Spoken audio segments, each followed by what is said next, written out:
Bearskin.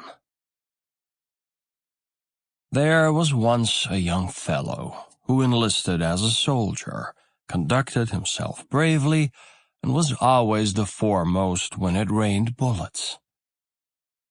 So long as the war lasted, all went well, but when peace was made, he received his dismissal, and the captain said he might go where he liked.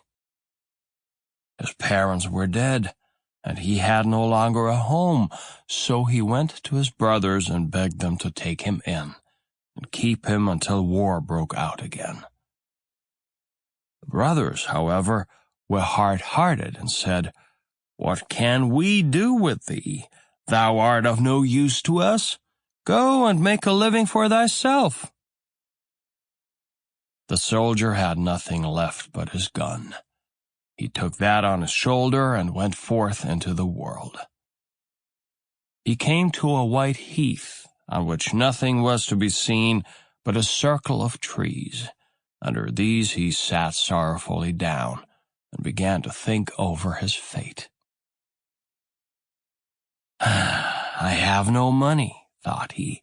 "I have learned no trade but that of fighting, and now that they have made peace, they don't want me any longer. So I see beforehand that I shall have to starve."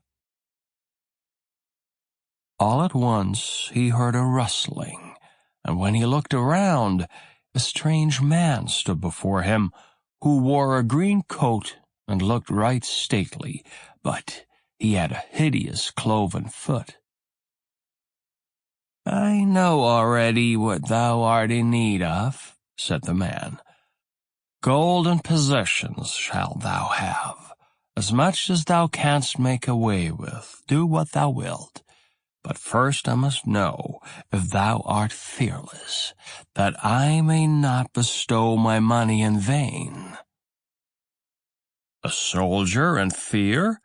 How can those two things go together?" he answered. "Thou canst put me to the proof."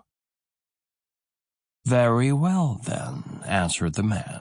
"Look behind thee." The soldier turned round and saw a large bear, which came growling towards him. "Aha!" cried the soldier. "I will tickle thy nose for thee, so that thou shalt soon lose thy fancy for growling." And he aimed at the bear and shot it through the muzzle. It fell down and never stirred again. "I see quite well," said the stranger, "that thou—" Sample complete. Ready to continue?